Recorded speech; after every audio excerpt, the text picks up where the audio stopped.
खुशामदीद नाजरीन, आप देख रहे हैं प्रोग्राम रियासत। मैं हूं शहजाद रजा। आज वज़ीर आज़म पाकिस्तान मियां शहबाज शरीफ ने रावलपिंडी और इस्लामाबाद में कई तरक्याती मनसूबों का इफ्तिताह किया। गुज़श्ता हुकूमत के बारे में एक बात जो उनके चाहने वाले, उनके फ़ैन क्लब के मेंबर भी ये कहते हैं कि जो तरक्याती रफ्तार पाकिस्तान में रही है तरक्याती कामों की, खास तौर पे पब्लिक सेक्टर में, वो तकरीबन ना होने के बराबर थी, बिल्कुल ज़ीरो हो गई थी। और उसकी मिसाल एक कि जब एयरपोर्ट तक मेट्रो बस का मंसूबा था, ये तकरीबन पूरे के पूरे उस दौर में ये किसी ना किसी वजह से इल्तवा का शिकार रहा। और जब ये हुकूमत आई, इसने चंद माह के अंदर ही उस मंसूबे को ना सिर्फ मुकम्मल कर लिया बल्कि वो सर्विस भी बहाल कर दी। और आज जो एक इस्लामाबाद रावलपिंडी की इंतहाई अहम रोड जिसपे बहुत ज़्यादा हैवी ट्रैफिक चलती है, कमर्शियल ट्रैफिक चलती है, IJ प्रिंसिपल रोड उसको कहते हैं, उसके अंडरपास और फ्लाईओवर का इफ्तिताह किया। वो रोड जो बनी है वो देखने के काबिल अपनी मिसाल आप है। सवाल ये पैदा होता है कि कोई भी हुकूमत आती है, उसका एक मंशूर होता है, लेकिन उसके साथ साथ उसकी एक अव्वलीन तरजीह होती है कि उसने मुल्क के अंदर तरक्याती कामों की रफ्तार तेज़ करनी है ताकि ज़्यादा से ज़्यादा उसके समरात आम आवाम तक पहुँच सकें। न जाने किस पॉलिसी की बुनियाद पर हमने देखा कि हमारी तरक्की की रफ्तार नेगेटिव में चली गई। इसमें बहुत सारे अवामिल कारफरमा हो सकते हैं, लेकिन यही अवामिल दीगर हुकूमतों के सामने भी थे, लेकिन काम चलता रहा। और जैसे कहा जाता था कि अगर ऊपर का शख्स यानी कि टीम का लीडर या कप्तान अगर सही हो तो वो करप्शन भी रुक जाएगी, तरक्याती काम भी अच्छे होंगे और पाकिस्तान जिन मुश्किलात का शिकार है उससे भी हमें छुटकारा हासिल होगा। लेकिन ऐसा नहीं हुआ। हमें एक फॉल्स होप दी गई जो एक झूठ की बुनियाद पर थी। और यह भी कहा गया कि आज वज़ीर आज़म साहब ने भी इसका जिक्र किया कि अमेरिका की साजिश की बुनियाद पर गुज़श्ता हुकूमत को ख़त्म किया गया। अगर ऐसी बात थी तो अमेरिका की खुशनुदी के लिए ये हुकूमत जुट जाती और हर तरह की उनकी बात मानती। लेकिन जब से रूसी तेल की आमद पाकिस्तान के अंदर शुरू हुई है, ये एक बात का मुंह बोलता सबूत है कि अगर अमेरिका ने पाकिस्तानी हुकूमत इस हुकूमत को इंस्टॉल करना था या उसकी आशीर्वाद से आती तो कभी भी रूस के साथ ये मुआहदा तय ना पाता। आज ख्वाजा आसिफ साहब ने भी कौमी असम्बली के अंदर बहुत एक जोर तकरीर की और उन्होंने बड़ी खुल के बात की इसमें और कहा कि जिस तरीके से मरात याफ्ता तबके को रिलीफ दिया जाता रहा है और उसका बराह रास्त उसका नुकसान या उसका असर आम आवाम पे पड़ा और सारे के सारे निज़ाम को एक तबके ने जकड़ के रखा हुआ है। इसमें इदारे भी हैं, इसमें इंडिविजुअल्स भी हैं, लेकिन असूली बात यह कि जो भी हुकूमत है उनका फ़र्ज़ है कि उन्होंने अवाम के हुकूक का ख्याल रखना है। इसी नुक्ते पर प्रोग्राम का आगाज़ हम करते हैं। मुझे ज्वाइन कर रहे हैं सेनेटर अफनान उल्ला खान साहब, पाकिस्तान मुस्लिम लीग नवाज़ के रहनुमा हैं। बहुत बहुत शुक्रिया सेनेटर साहब आपका। सेनेटर निसार अहमद खोड़ो साहब भी मुझे ज्वाइन कर रहे हैं, पाकिस्तान पीपल्स पार्टी के सीनियर रहनुमा। सेनेटर खोड़ो साहब आपका भी बहुत बहुत शुक्रिया। सेनेटर खोड़ो साहब आपसे मैं आगाज़ करता हूँ। सवाल ये कि ख्वाजा आसिफ साहब जो आज गुफ्तगू कर रहे थे कौमी असम्बली में, बड़ी खुल के उन्होंने बात की। अगर आप मुझे इजाज़त दें तो उनका एक साउंड बाइट मैं दोबारा आपको सुनवा देता हूँ नाजरीन के लिए भी, और उसके बाद फिर हम गुफ्तगू का आगाज़ करते हैं। ख्वाजा आसिफ साहब ने क्या कहा, देखते हैं।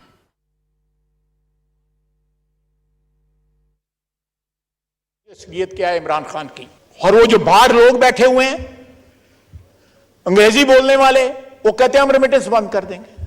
और रेमिटेंस तो ये भेजते हैं ये हमारे भाई जो बैठे हुए हैं GCC कंट्रीज में। सऊदी अरब में 28 लाख पाकिस्तानी रहता है, UAE में 18 लाख पाकिस्तानी रहता है। और बोलता कौन है? अमेरिका से को बोलता है, को कनाडा से बोलता है, जो यहां पे लाशें दफन करने आते हैं, अपने बड़ों की जायदादें बेच के वापस चले जाते हैं। कितने शेमलेस लोग हैं कि उन मुल्कों में बैठ के पाकिस्तान के खिलाफ साजिशें करते हैं। जनाब वाला 50 डिग्री टेम्परेचर के अंदर अबू धाबी, दुबई और जद्दा और रियाद में लोग काम करते हैं और अपने पाकिस्तान को, अपने वतन को पैसे भेजते हैं। इन लोगों ने वापस आना है। ये ईद पे आते हैं, दोनों ईदों पे आते हैं, आगे पीछे आते हैं, बच्चे यहां पे हैं, वालिदैन यहां पे हैं, जायदाद यहां पे खरीदते हैं। वतन की मोहब्बत जो है, ये लोग यहां पे बसते हैं। 70-80% जो हमारी ओवरसीज पाकिस्तानी की जो पॉपुलेशन है, उनके दिलों में मोहब्बत है तो पाकिस्तान की मोहब्बत है, इस मिट्टी की मोहब्बत है।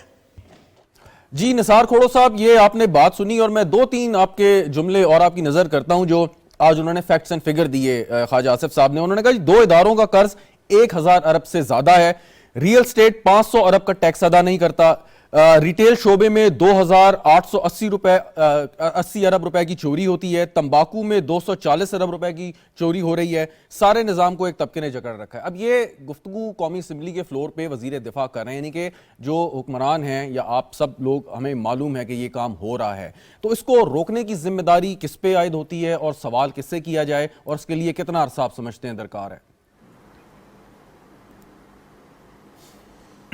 सर, मैं समझता हूं ख्वाजा आसिफ साहब ने कम से कम इंडिकेट तो किया।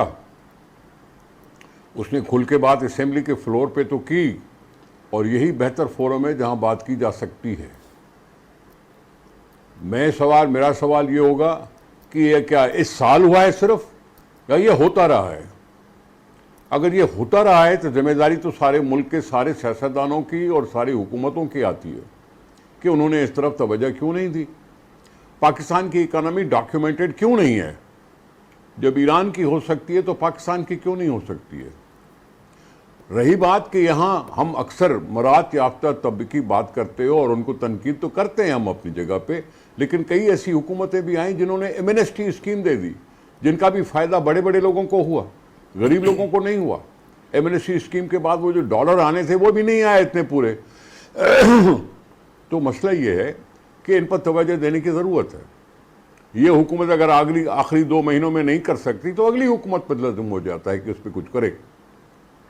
इलेक्शंस के बाद जो हुकूमत आती है उसकी अवलीन जिम्मेदारी ये बनती है कि इस पर पूरी तंदही से काम करे और इन सारी कमज़ोरियों को दूर करे। हमारे पास जब इतना सारा कुछ है कि हज़ारों अरब रुपए वाजिबुल अदा हैं, अगर वो जो मिल जाते तो पाकिस्तान की हालत कुछ बेहतर हो जाती। मैं इस बात का भी कायल हूं कि रिटेलर्स के लिए भी डॉक्यूमेंटेड नहीं है। अगर मैं बड़े सख्त फैसले करूं तो क्या वो भी हो सकता था ना कि कोई ऐसा कारोबार कोई नहीं कर सकता जिसका ये डॉक्यूमेंटेड नहीं है। जैसे CNIC कार्ड के अलावा कुछ नहीं होता।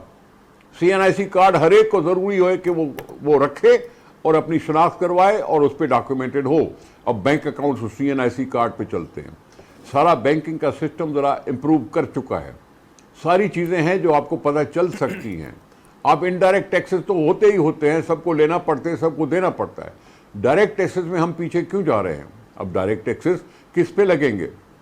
ये इदारे हैं जो बड़े इदारे भी हैं, छोटे इदारे भी हैं।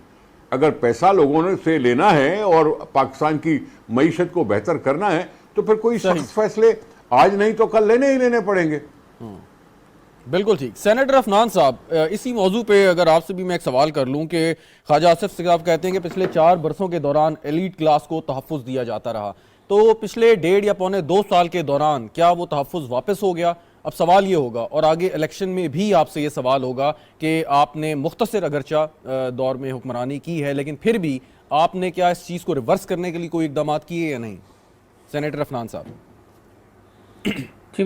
जी बिस्मिल्लाहिर्रहमानिर्रहीम। देखें, जो 4 साल के अंदर जिसका जिक्र ख्वाजा साहब कर रहे हैं, वो जो रियल स्टेट के अंदर एमनेस्टी दी गई, जिसके अंदर कुछ सर्टन ग्रुप्स को नवाजा गया, फिर 0% इंटरेस्ट रेट के ऊपर बिलियंस ऑफ डॉलर का लोन दिया गया, ये दोनों चीज़ें अगर मिला लें तो ये कई 100 अरब रुपए का मामला है।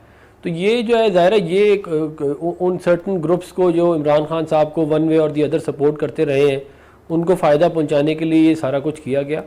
और इसलिए पिछले जो जो PTI का 4 साल के दौर थे, उसमें आपने देखा कि तबाह बर्बादी के अलावा मुल्क के अंदर कुछ था ही नहीं। ये जो है ये क्योंकि ये माफियाज और मतलब कि सर्टन ग्रुप्स की हुकूमत थी जो इनको लेके आए थे, उन्होंने माल शाल बनाया, खाया पिया और उसके बाद जो है ये फारिग हो गए। तो हमारी इस उसके अंदर अगर आप देखें बजट में तो कोई एमनेस्टी हमने किसी को नहीं दी। फिर हमने जो है वो जो फ्री लांसर्स हैं जो IT का काम करते हैं उन्हें $1 लाख तक पाकिस्तान लाने में कोई पूछेगा नहीं उनसे। फिर हमने जो है वो एक बहुत बड़ा प्रोजेक्ट लॉन्च किया है लैपटॉप का और ट्रेनिंग्स का, जिसके अंदर हम जो हमारे यूथ है उनको हम ट्रेनिंग देंगे ताकि वो अच्छी जॉब्स जो है वो फ्रीलांस के तौर पे कर सकें, या इवन अगर कोई अपनी कंपनी खोलना चाहता है तो हमने प्रोग्राम स्टार्ट किए जिसके थ्रू हम उनको लोन्स भी दे सकें। तो हमने कोशिश ये की है कि एक अवामी बजट हो जिसके अंदर जो है हर किसी के लिए कुछ ना कुछ हो, चाहे वो गवर्नमेंट एम्प्लॉयज़ हो जाए छोटा कारोबार करने वाले लोग हो जाए, जो है वो जो लोग जिन लोगों को स्टाइपेंड्स मिलते हैं बेनज़ीर इनकम सपोर्ट प्रोग्राम के, वो लोग हो जाए। तो हमारी कोशिश ये है कि ये ऐसा बजट हो जिसके अंदर तमाम डिफरेंट जो सेक्टर्स हैं और जो डिफरेंट हमारे लोग हैं, क्लासेस हैं, उनको सबको जो है वो एंटरटेन किया जाए, बजाय इसके कि गरीबों के और मिस्कीनों के एक्सपेंस पे आप अमीरों को और अमीर करते जाए। सही, लेकिन एक सवाल है सेनेटर अफनान साहब कि आजकल हमें डॉलर का बड़ा मसला है, शॉर्टेज है, डॉलर पाकिस्तान से बाहर स्मगल हो जाए, उसमें बहुत सारे अवामिल और अनासर शामिल हैं। उसमें एक जो ये प्राइवेट एक्सचेंज कंपनीज़ हैं, इन पर भी इल्ज़ाम आयद किया जाता है कि जी ये डॉलर जो है पाकिस्तान से बाहर भेजने में या गैर कानूनी तरीके से पाकिस्तान में लाने में मदद करती हैं, और इनका जो रेट है वो हमारे सरकारी रेट से कहीं ज़्यादा है। असूली तौर पे तो ये गैप बहुत कम बल्कि नहीं होना चाहिए। स्टेट बैंक ऑफ पाकिस्तान है या हुकूमत पाकिस्तान है, उसके पास रुपए की यानी कि पैसे की, पाकिस्तानी करेंसी की कोई कमी नहीं है। तो आप नहीं समझते कि इस ज़मन में कोई कानून साजी आप करें? अगरचे स्टेट बैंक बाख्तियार है, बिल्कुल आज़ाद है, लेकिन फिर भी कुछ ना कुछ रेगुलेशन या बना दी जाए कि ये जो एक्सचेंज कंपनीज़ हैं ये इस सिचुएशन को एक्सप्लॉइट ना कर सकें। देखिए, ये जो फॉरेन एक्सचेंज रिजर्व्स का इशू है, ये एक्सचेंज कंपनी से भी रिलेटेड है, लेकिन ये ज़्यादा रिलेटेड इस बात से है कि जो मिस गवर्नेंस जो की गई है, जो 2017 से डीस्टेबिलिटी पॉलिटिकल सिस्टम में आई है, उसकी वजह से जो है ये सारा इशू क्रिएट हुआ है। 2017 में हमारे पास जो है वो अच्छे खासे फॉरेन एक्सचेंज, $24 बिलियन तक फॉरेन एक्सचेंज रिजर्व थे, इन्फ्लेशन हमारी 4% के ऊपर थी, इंडस्ट्रियल ग्रोथ हमारी बहुत ज़बरदस्त थी, एग्रीकल्चरल ग्रोथ हमारी बहुत अच्छी थी। लेकिन ज़ाहिर है जब आपने पॉलिटिकली पूरे मुल्क को डीस्टेबलाइज कर दिया, इमरान खान PTI चेयरमैन को मुसल्लत करने के लिए पाकिस्तान के ऊपर, तो उसका फिर जो है वो खमियाजा कौम ने भुगता, और वो अभी तक भुगत रहे। चीज़ें जो है वो ठीक करना जो है वो उसमें बड़ा टाइम लगता है, ख़राब करना जो है वो बड़ा आसान होता है। अब ज़ाहिर है इन तमाम जो तबाह बर्बादी है उसको ठीक करने के लिए हमें कुछ टाइम तो लगेगा, लेकिन ये बात आप ज़रूर ध्यान में रखें कि 2013 में भी जब मुस्लिम लीग नून की हुकूमत आई थी तो बड़ा चैलेंजिंग टाइम था, 1997 में भी जब गवर्नमेंट आई तब बड़ा चैलेंजिंग टाइम था, 91 में भी जब आई तो बड़ा चैलेंजिंग टाइम था, लेकिन हमने हमेशा डिलीवर करके दिया है। पहले भी इस मुल्क के अंदर आप मोटरवेज देख ले, जो नए डैम्स बने हैं वो देख ले, जो आपकी इंडस्ट्रियल ग्रोथ है उसको देख लें, टेलीकम्युनिकेशन का सेक्टर देख लें, जो आपको प्रोजेक्ट्स नज़र आएंगे बड़े बड़े, उसके ऊपर पाकिस्तान मुस्लिम लीग नून का नाम लिखा हुआ है। एयरपोर्ट्स जो मेजर सिटीज़ के हैं वो सारे के सारे मुस्लिम लीग नून के दौर में बनाए गए। तो हमारा हमेशा से फोकस ये रहा है कि हम एक जो है वो डेवलपमेंट फोकस्ड और डिलीवरी फोकस्ड जो है वो मामला लेके चले, बजाय इसके कि हम जो है वो खाली जो है वो नारे बेचें, हकीकी आज़ादी बेचें।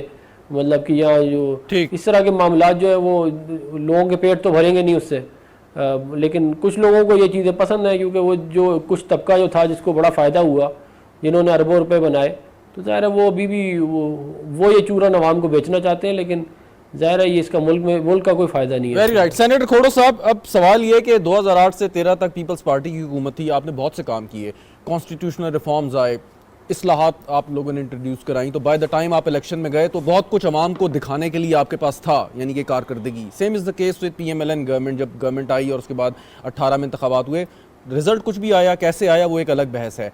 अब जब आप 1.5-2 साल की हुकूमत के बाद इलेक्शन में जाएंगे, तो जैसे सेनेटर अफनान कह रहे थे कि ख़राबी या बिगाड़ तो उस 4.25 साल में के दौरान हुआ है, लेकिन अवाम को आपने कुछ ना कुछ तो शो करना है, आपने ज़ाहिर वोट भी लेने हैं या उनको ये बताना है कि ये हमारी वजह से नहीं किसी और की वजह से था। तो अवाम क्या इस बात पर आपको मतलब पजीराई मिलेगी इलेक्शन के दौरान, या जो आप एक्सपेक्ट कर रहे हैं? अगर मिलेगी तो हमें ही मिलेगी, क्योंकि इससे पहले जो PTI की थी बात, वो तो टोटल एक्सपोजर का नजर हो गई। पार्टी से लोग छोड़े जा रहे हैं। ये पार्टी से लोग छोड़ने का मतलब है कि उनकी लीडरशिप पर उनको कॉन्फिडेंस नहीं रहा।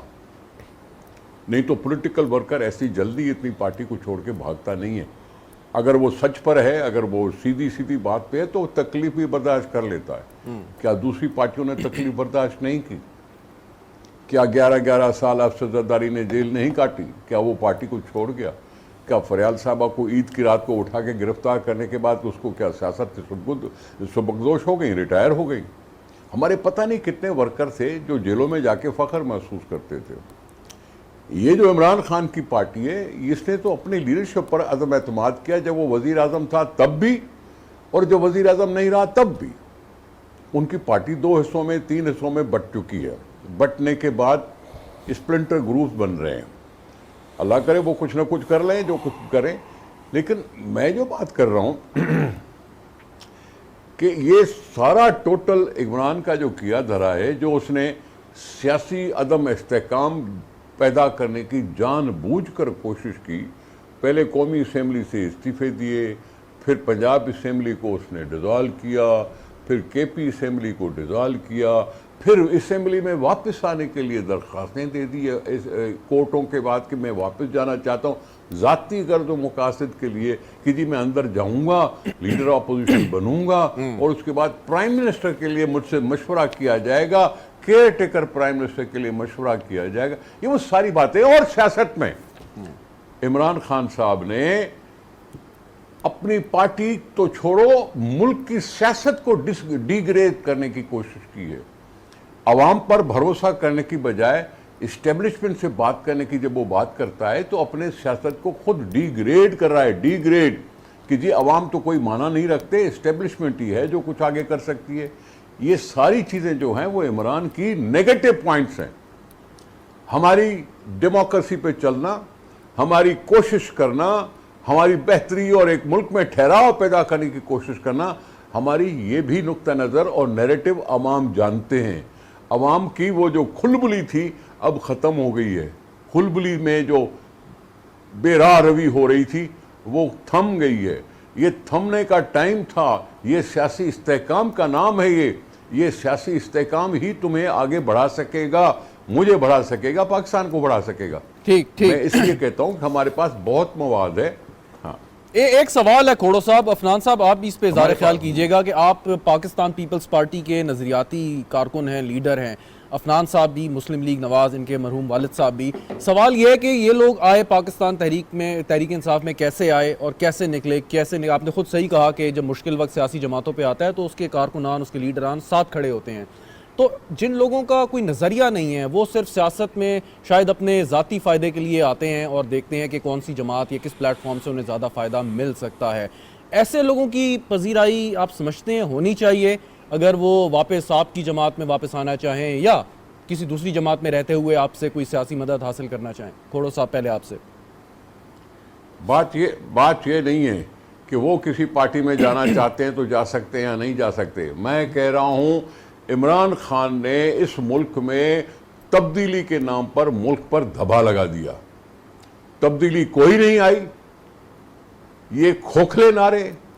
कल क्या हुआ? कल जाके उसने कोर्ट में कह दिया कि जी मुझे ज़ात पर जो कातलाना हमला होना था उस पर मेरे पास कोई सबूत नहीं है। तो तुमने नाम क्यों लिया? तुमने ऐसे इल्ज़ाम लगाया क्यों? और किस पे इल्ज़ाम लगाने की कोशिश कर रहे हो? क्यों लोगों को भड़का रहे हो? क्यों उकसा रहे हो ऐसी चीज़ें करके? साहब जी, हमने देखो ना, पीटीआई से जो निकले हैं वो इमरान खान की गलत पॉलिसियों को रद्द करके निकले हैं। जिनको भी पार्टी से निकाला गया, या पार्टी से निकाला तो किसी को नहीं गया, लेकिन ये सारे पार्टी जब छोड़ गए तो उन्होंने इमरान खान पर एतराज करके और पार्टी से निकल गए। या तो इमरान खान माने कि ये मेरे पास लाए गए थे तो वापस चले गए, दुरुस्त। सेनेटर अफनान साहब, नहीं तो ये इमरान से एतराज करके निकले। जी बिल्कुल ठीक। सेनेटर अफनान साहब, योर टेक ऑन दिस।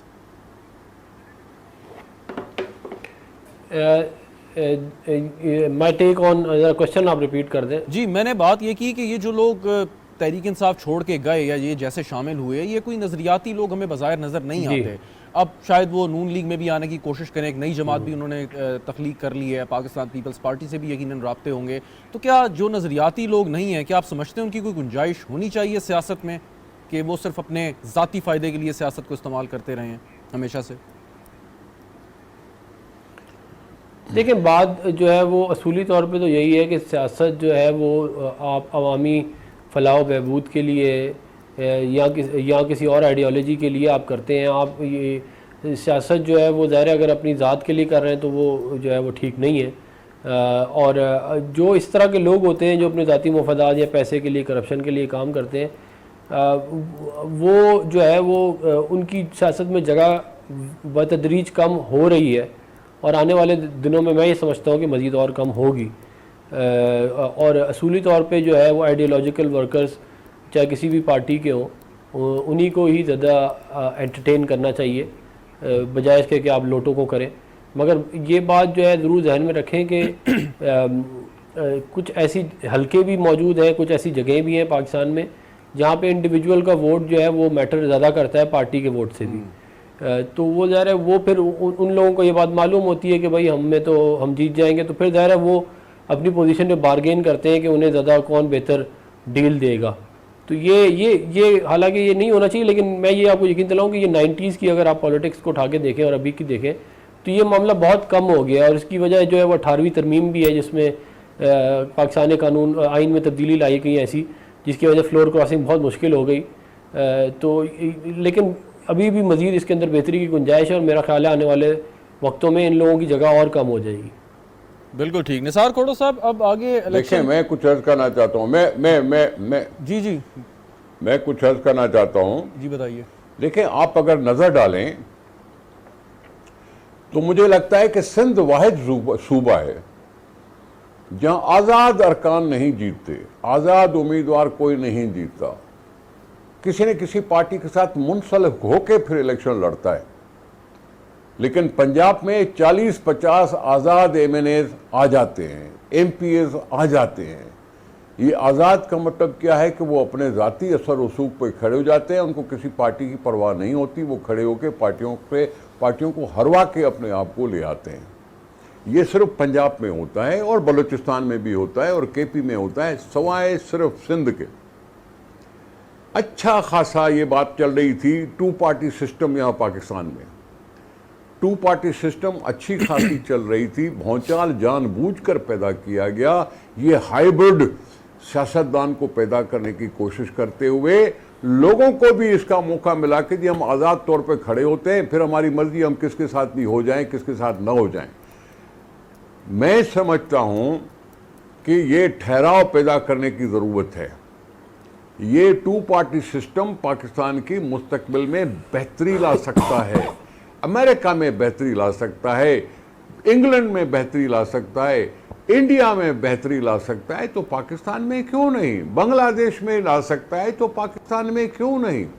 ये जानबूझकर जो हरकतें की जाती हैं वो समझ से बाहर हैं। उसने पाकिस्तान की सियासत को कमज़ोर किया है। सियासत कमज़ोर हुई तो अवाम कमज़ोर हुए, अवाम कमज़ोर हुए तो मुल्क कमज़ोर हुआ। इसलिए सियासी पार्टियों का किरदार और उनकी इनकरेजमेंट होनी चाहिए। उनके साथ उनके ऊपर जो हमले करते रहे ना, ये ब्रादर सियासतदान था ना, ब्रादर सियासतदान जो इमरान खान हमले कर रहा था दूसरी पार्टियों पर, अभी खुद के ऊपर जितने इल्जाम आ गए तो फिर मैं क्या कहूं, क्योंकि शीशे के घर में बैठ के दूसरों पे पत्थर फेंक रहा था बगैर किसी सबूत के, अपने लिए कत्ल का इल्जाम लगा रहा था किसी ऊपर किसी सबूत के बगैर, अमेरिका पर इल्जाम लगा रहा था सबूत के बगैर, बाजवा पर इल्जाम लगा रहा था किसी सबूत के बगैर। ये सब कुछ ऐसा हुआ है कि जिसने खुलबुली मचाई। ये हाइब्रिड सियासतदान है, हाइब्रिड सियासतदान में यील्ड तो बढ़ जाती है, क्वालिटी नहीं बढ़ती, क्वालिटी नहीं बढ़ती। जी खोड़ो साहब, 2 पार्टी सिस्टम का आपने जिक्र किया, आपने बिल्कुल सही कहा और 3 ममालिक की जो मिसालें दी वो भी बिल्कुल दुरुस्त दी, लेकिन वहां पर भी छोटी छोटी ऐसे स्प्लिंटर ग्रुप्स, प्रेशर ग्रुप्स, सियासी जमातें पाई जाती हैं जिनकी कोई अवाम में पजीराई नहीं होती। तो आप जबरदस्ती तो किसी को नहीं रोक सकते। वो 2 जमातें अगर वाकई नहीं रोक सकता तो तीसरी जमात की जरूरत ही नहीं पेश आएगी, अवाम उसको पजीराई नहीं देंगे। सर मैं बात सुने, अभी बात हुआ क्या है, मैं जवाब दूं। देखें, बात सुने, यहां सारा अटैक अवामी पार्टियों पर होता रहा। चाहे जनरलों का मौका था तो सियासी पार्टियां जो पहले थी हुकूमतों में उन पर इल्जाम दर इल्जाम लगाए, फिर उनकी जो पैदावार बनी इमरान खान, उसने भी और क्या किया, वो भी खराब, मैं अच्छा। ये जानबूझकर उनको निशाना बनाकर उनका कद घटाने की कोशिश की गई है। इसलिए भले स्प्लिंटर ग्रुप्स हों, ज़ियाउल हक के जमाने में जब सियासी पार्टियों पर बंदिश थी और सारी सियासी पार्टियां खत्म हो चुकी थी, तो उस वक्त क्या ग्रुप्स नहीं बने थे? उन ग्रुपों के बनने के बावजूद भी कोई बड़ी पार्टी आ गई सामने, उसके बाद दूसरी कोई बड़ी पार्टी आ गई। तो ये तो एक फिनोमेना है, एक डायनेमिक्स है इस सियासत के, इलेक्शंस के, जिसमें पार्टियां आगे बढ़ पाती हैं। आज हम क्यों नहीं कह सकते कि यहां पाकिस्तान में कोई नेशनल लीडर नहीं रहा? क्यों नहीं कहा? पीपुल्स पार्टी सिंध में, पीएमएलएन और पीटीआई पंजाब में, केपी में जेयूआई, पीटीआई बलूचिस्तान में, बाप और फिलहाल दूसरी पार्टियां और तीसरी पार्टियां हो गई ना। लेकिन इसके बावजूद बड़ी पार्टियां अपनी हैसियत रखती हैं। मैं नहीं समझता, जब कोर्ट आजाद है, जब उनको पकड़ा जा सकता है किसी भी गुनाह में, जब कानून को हर एक के लिए एक जैसा होना चाहिए, जब ऐसी सारी चीजें हों, तो फिर सबको सोच के हमला करना चाहिए। और खास तौर पर इस इमरान खान को, जिसने अपने आप को भी अपने साथ जो किया, उसका मुझे अफसोस रहेगा। उसने अपने साथ अपना खुद का नुकसान किया है, दूसरों पर गलत इल्जाम लगाए, हासिल कुछ नहीं हुआ, अपनी सियासत को कमजोर कर बैठा। बिल्कुल ठीक, बिल्कुल सही। सेनेटर अफनान साहब, अब इल्जामात का सिलसिला तो चल रहा है जैसे तैसे, और उसी नौयत के इल्ज़ाम भी लगाए जा रहे हैं। अभी JIT का जिक्र किया था खोड़ो साहब ने, लेकिन फिर उन्होंने कहा जी कि मुझे मौका दिया जाए तो मैं साबित कर सकता हूँ। सवाल यह है कि वो जो अवाम को बरगलाना, नौजवानों की जहन साजी करना, ये सिलसिला तो चलता रहेगा। आप समझते हैं इसका सिर्फ सियासी हल ही मौजूद है कि सियासी तौर पर उनको बिल्कुल तनहा कर दिया जाए और उसके साथ अवाम उनको वोट ना दें और फिर दूध का दूध पानी का पानी हो जाए, या इस शख्स के लिए आप समझते हैं कोई कानूनी रास्ता भी आपको अपनाना पड़ेगा? वो बाकी केसेस तो चल रहे हैं, लेकिन जहाँ तक अवाम की जहन साजी की बात है वो तो उसी तरह जारी सारी है। देखिए, अब मसला ये है कि अगर आप एक प्रोजेक्ट जो है वो 12-15 साल लगा के बनाते हैं और फिर एंड में आपको रिज़ल्ट ये पता चलता है कि ये तो मुल्क के लिए ठीक ही नहीं है, तो वो एकदम से ख़त्म नहीं हो जाता। अगर 12-15 साल की मेहनत लगाई है तो 2-4 साल तो लगेंगे उसको ख़त्म करने में भी। और ये हम एक गलती ये करते हैं कि दुनिया में वैसे इस तरह नहीं होता, लेकिन हमारे मुल्क में अनफॉर्चुनेटली ये होता है कि हम चीज़ें करके देखते हैं। मतलब हम मुल्क पूरे 24 करोड़ की ऐसी करके सीखते हैं कि यार मुल्क अच्छा, मुल्क तो तबाह हो गया। दुनिया में लोग जो है वो लेबॉर्ट्रीज़ में ये मामला चेक कर लेते हैं। इमरान, ये PTI का जो चेयरमैन है, इसके बारे में तो पता नहीं कितने लोगों ने कहा था कि ये जो है ये मेंटली तौर पे फिट ही नहीं है एस PM, मगर कुछ लोगों के जहन पे भूत सवार था, उन्होंने इस मुल्क पे मुसल्लत कर दिया। अब वो जो तजुर्बा है उसकी जो इम्प्लीकेशन है वो आवाम अब भुगत रही है और आगे भी भुगतेगी। और जो इन्होंने बद इखलाकी और जो बदतमीज़ी हमारे जो है वो माशरे में डाल दी है, वो एकदम ख़त्म नहीं होगी। अब उसका जो है वो सदेबाब करने में भी टाइम लगेगा। हमने तो पीपल्स पार्टी के साथ मिलकर जो है वो चार्टर ऑफ डेमोक्रेसी किया ही इसलिए था ताकि पाकिस्तान के अंदर जो है वो सियासत के अंदर से तलखी निकले और जो है वो डेवलपमेंट और आवाम की फलाह की बात हो, बजाय इसके कि ज़ाती हमलों की। मगर अनफॉर्चुनेटली जो है बजाय इसके कि जो है वो इस बात को बेहतर समझा जाता, एक 2 पार्टी सिस्टम को चलने दिया जाता, एक वो तीसरी कुव्वत का तजुर्बा करके मुल्क को तबाह बर्बाद कर दिया। तो अब ज़ाहिर है उसको ठीक करने में जो है वो अब कुछ टाइम तो लगेगा। एक बुरी आपने जनरेशन ख़राब कर दी है, जो कि अभी यंग जनरेशन है, अभी उनकी एज भी ज़्यादा नहीं है, उनकी जो है वो जहन साजी जो है वो ख़राब हो गई है।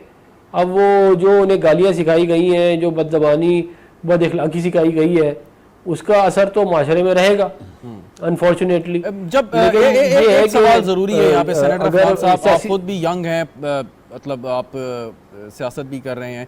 सवाल ये कि जब मज़हब की बुनियाद पर जहन साजी नौजवानों की गई तो उससे छुटकारा हासिल करने के लिए हमें 30-35 साल का अरसा लगा, और अभी भी हम ये नहीं पूरी तरह कह सकते कि हमने उससे छुटकारा हासिल कर लिया है। अब ये जो जहन साजी कर दी गई है तो फिर हम इतना अरसा इंतज़ार करेंगे उसका, या आप समझते हैं इसका कोई क्विक सोल्यूशन भी मौजूद है? नहीं, क्विक सोल्यूशन तो नहीं है। क्विक सोल्यूशन तो आप मुझे बताएं ना। माँ बाप के औलादे जो है माँ बाप से जो है उनका आपस में लड़ाई करा दी है इसने।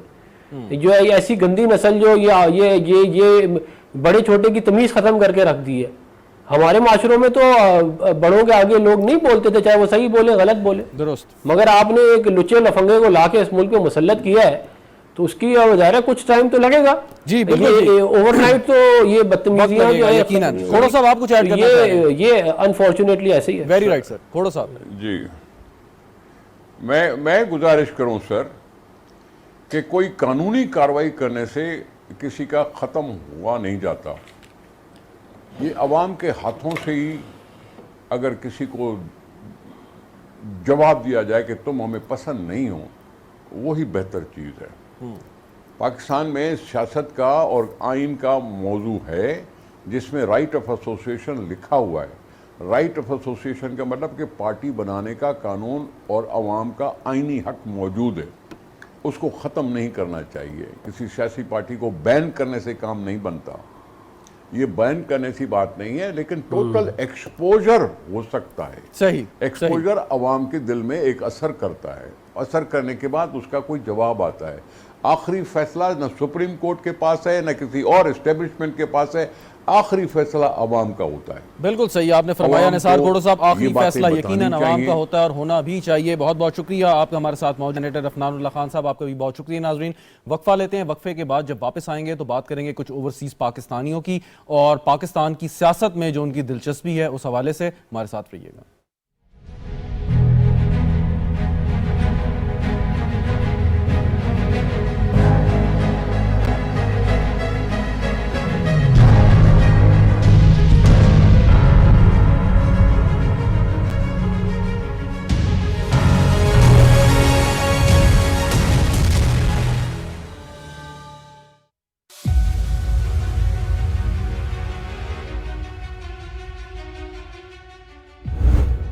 मकबूजा जम्मू कश्मीर में सहाफियों को धमकियों और गिरफ्तारियों का सामना है।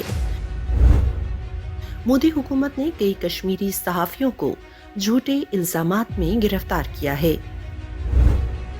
भारत मकबूजा जम्मू कश्मीर में इंसानी हकूक की पामालियों के खिलाफ आवाज को दबाने के लिए ताकत का वहशियाना इस्तेमाल कर रहा है।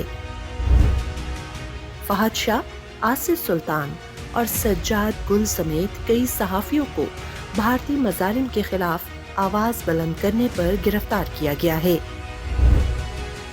आलमी बरादरी को मकबूजा जम्मू कश्मीर में सहाफियों की हालत जार पर तवज्जो देनी चाहिए।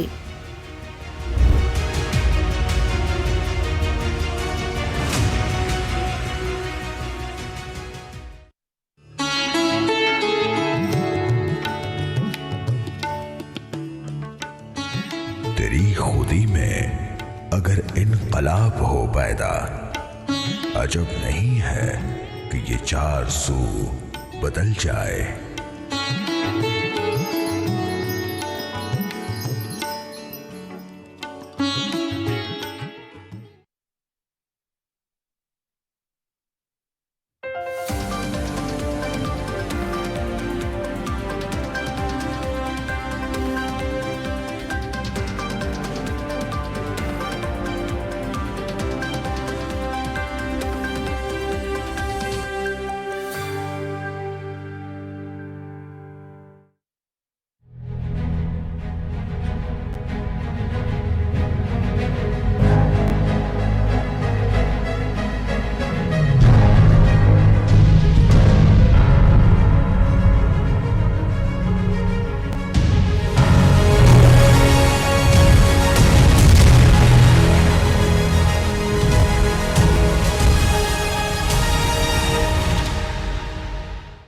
प्रोग्राम में एक बार फिर खुशामदीद नाजरीन। ओवरसीज पाकिस्तानियों का पाकिस्तान की मईशत में, पाकिस्तान की सियासत में एक अहम किरदार है, लेकिन गुज़श्ता 4 या 5 साल के दौरान हमने देखा कि कुछ उसमें से कलील तादाद पाकिस्तान और रियासत पाकिस्तान के खिलाफ हमें बात करती हुई नजर आई और उसकी वजह वही थी कि एक सियासतदान ने अपने ज़ाती मकासद के लिए ओवरसीज पाकिस्तानियों को भी भरपूर तरीके से वरगलाने की कोशिश की। आज ख्वाजा आसिफ साहब जब कौमी असम्बली में खिताब कर रहे थे, उन्होंने फैक्ट्स एंड फिगर रखे कि ओवरसीज पाकिस्तानीज ये कौन हैं, गल्फ रीजन से वो कितनी तरसीलात भेजते हैं, कितने पैसे भेजते हैं, यूरोप से पाकिस्तान में कितनी तरसीलात आती हैं, रेमिटेंसेज आती हैं, अमेरिका से कितनी आती हैं। तो जो नॉन फैमिली स्टेशंस हैं, मिसाल के तौर पर सऊदी अरब, दुबई, जहाँ पे आप अपने ख़ानदान को नहीं लेके जा सकते, नेशनैलिटी उस तरीके से नहीं ले सकते, सो वहाँ से लोगों का सारा जो उनकी जमा पूंजी है या उनकी जो तनख्वाह है, उनकी कोशिश होती है कि वो पाकिस्तान में भेजें, और यही पैसा पाकिस्तान की इकोनॉमिक लाइफ लाइन भी कहलाता है। अगरचे यूरोप और अमेरिका से भी पैसे आते हैं, लेकिन वो तादाद में बहुत कम है कि जो हमें गल्फ कंट्री से आता है। लेकिन जब हम देखते हैं अगर एहतजाज हो पाकिस्तान के इदारों के खिलाफ, वो व्हाइट हाउस के बाहर हो रहा है, या 10 डाउनिंग स्ट्रीट के बाहर हो रहा है, या एवन फील्ड के बाहर हो रहा है, लेकिन सऊदी अरब, दुबई या दीगर ममालिक में कभी हमने इस किस्म की सूरत हाल नहीं देखी। इस पर गुफ्तगू करते हैं। नासिर भट्ट साहब मुझे यूके से ज्वाइन कर रहे हैं, सीनियर नायब सदर है पाकिस्तान मुस्लिम लीग नवाज यूके के। नासिर भट्ट साहब बहुत बहुत शुक्रिया। सवाल यह है कि मुस्लिम लीग नवाज की भी बहुत फॉलोइंग है, आपके वहाँ पे ओवरसीज पाकिस्तानी है जो नून लीग को करते हैं, जिनमें आप खुद भी शामिल हैं। तो ये कौन लोग हैं कि जो नारे मारते हैं पाकिस्तान के इदारों के खिलाफ, पाकिस्तान के जो सियासी जमातें उनके खिलाफ और पाकिस्तान के खिलाफ? ये जरा मुझे थोड़ा सा फर्क बता दीजिएगा। बिस्मिल्लाहिर्रहमानिर्रहीम। शुक्रिया जी आपका। ओवरसीज पाकिस्तानी, मुझे ये यकीन है कि जितने हम लोग जो ओवरसीज वाले पाकिस्तान से मोहब्बत करते हैं, तो हम ये दावा करते हैं कि वहां रहने वाले नहीं करते। लेकिन ये जो आपने बातें भी कही है, ये 4 साल से, जब से वो फितना शख्स उसको वज़ीर आज़म बनाया गया, वोट चोरी करके और उसको लाया गया, उसने पाकिस्तानी माशरे की जो हालत की, सो कि उसने ओवरसीज पाकिस्तानियों को भी झूठ बोल कर इतना एक वर्गला दिया कि आप यकीन करें कि अब तो ये 4-5 दिन से हालात आपके सामने क्या, 9 मई के वाक़े ने ये बता दिया कि ये 9 मई का वाक़या क्यों हुआ। ये 4 साल वो लोगों के जहन साजी करता रहा, यंग की, और उसने तो बाप बेटों को आपस में लड़ा दिया।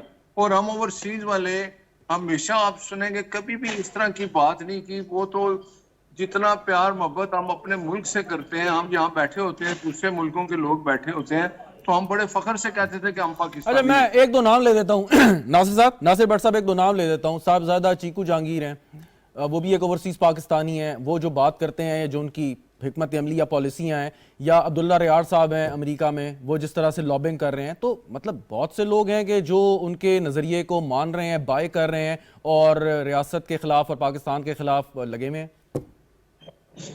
मैं बताऊं, साहबजादा जंगीर जिसको चीकू कहते हैं, उसको तो अभी तक उसका पासपोर्ट और उसका आईडी कार्ड कैंसिल हो जाना चाहिए। वो शख्स है जो लोगों को पैसे दे के इधर इकट्ठे करता था, चाहे एम्बेसी के बाहर, मियां नवाज साहब के घर के बाहर, की ठीक है कि ओवरसीज पाकिस्तानियों का बदजन करना कि पाकिस्तान में जब इमरान नियाजी के आने से पहले जो हुकूमतें थी, या मियां साहब को वो कहते थे कि जी ये चोर है, आप मुझे बताएं। असल चोर तो ये खुद है।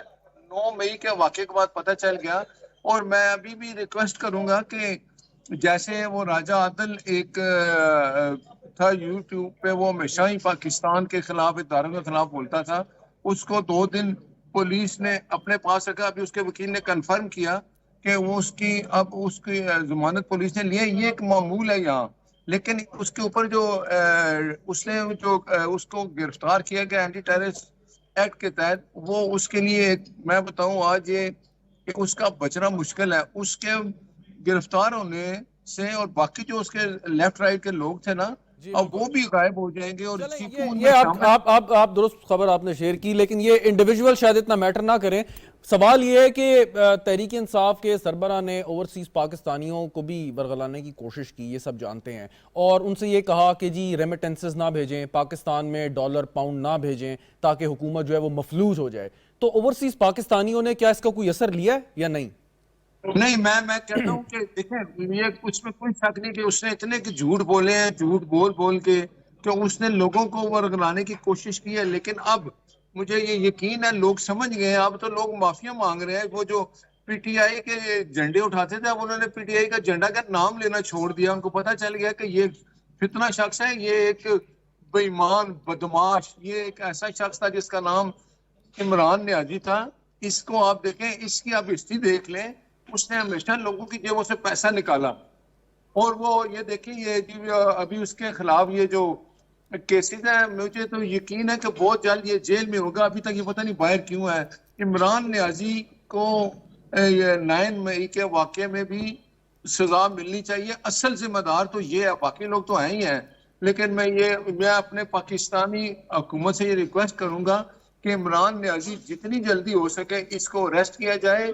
आप देखें ना, JIT बनी, वो क्या कह रहा है, मैंने तो सुना था कि फलां बनी, ये चीज सुन के बातें करता है। ये कहता है मुझे उसने कहा था, मुझे इसने कहा था, इसके पास कोई प्रूफ नहीं। ये ऐसा फितना शख्स है। और मुझे यकीन है इंशाल्लाह ओवरसीज पाकिस्तानी आने वाले दिनों में इसका जो प्रोपेगेंडा था उसको वो बिल्कुल माइनस कर देंगे। और मैं कहता हूं, एक सवाल और सर, ओवरसीज पाकिस्तानियों का किरदार हमेशा से हम सराहते हैं, लेकिन अक्सर हम देखते हैं कि ओवरसीज पाकिस्तानीज पाकिस्तान में यकीनन वो अपने पैसे भेजते हैं, लेकिन उनकी कोशिश होती है कि वो कोई प्लॉट खरीद लें, कोई जायदाद बना लें।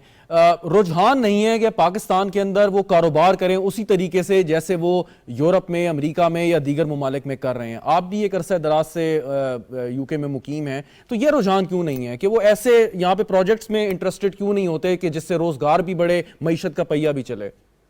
नहीं, देखें, आपने बड़ी अच्छी मुझे बात याद की। जब शहबाज साहब वज़ीर-ए-आला पंजाब थे, ओवरसीज का एक बना था, उन्होंने पूरा एक, वो आप समझे कि वो वजारत नियरली वजारत के बराबर था।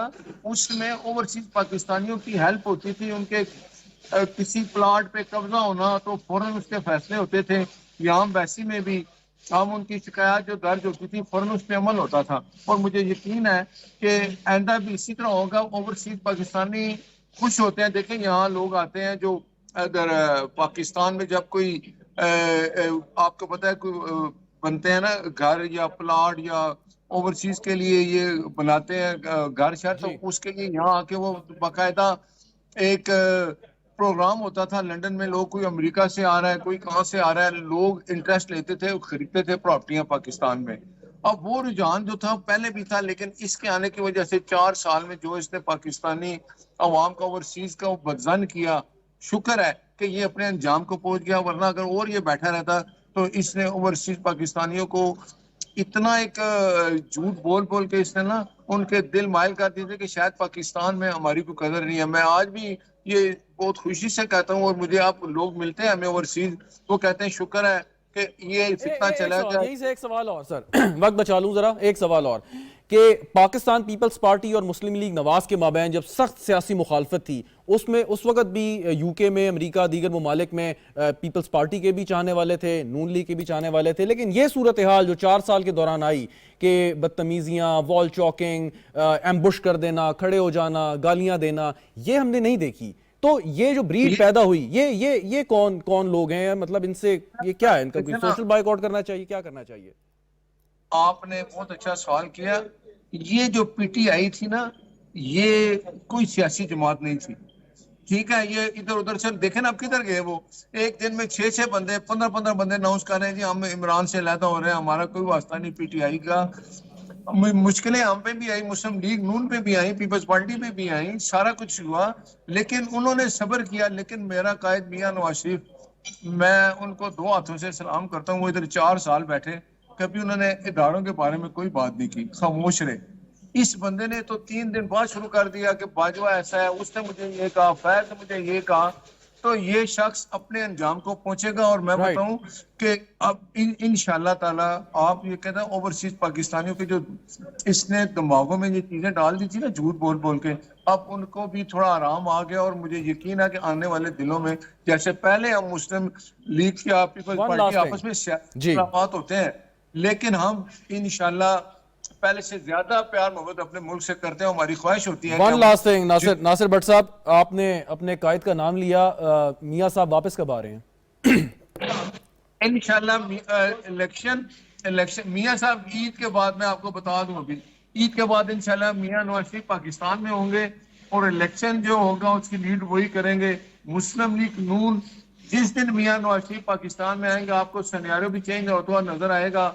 और वर्कर जो है वो इंतजार कर रहा है। एक ही कायद है हमारा जिसका नाम मियां नवाज शरीफ है। शहबाज साहब के भी वही कायद है, मरियम साहब के भी वही कायद है, हमजा साहब के भी वही कायद हैं। तो हमारे कायद मियां नवाज शरीफ जब पाकिस्तान आएंगे तो आपको पता चलेगा। और मुझे ये भी यकीन है कि 2018 वाला पाकिस्तान, जब मियां नवाज शरीफ साहब को इन लोगों ने बेटे से तनख्वाह ना लेने पे निकाला था, उस दिन से पाकिस्तान की जो मुश्किलें और जो कुछ तबाही हुई, इसके जिम्मेदार इमरान न्याजी है। और मुझे यकीन है कि मेरा कायद वहीं से फिर इसकी पाकिस्तान की अब आप ईद के बाद कह रहे हैं कि मियां नवाज शरीफ साहब वापस आएंगे, तो ईद तो इस महीने के आखिर में है, तो हम उम्मीद करें कि वो जुलाई के महीने में पाकिस्तान में मौजूद होंगे और अपनी जमात को लीड कर रहे होंगे। मैं आपको ये ब्रेकिंग न्यूज दे रहा हूँ कि मियां नवाज शरीफ साहब ईद के बाद इंशाल्लाह बहुत जल्द पाकिस्तान में।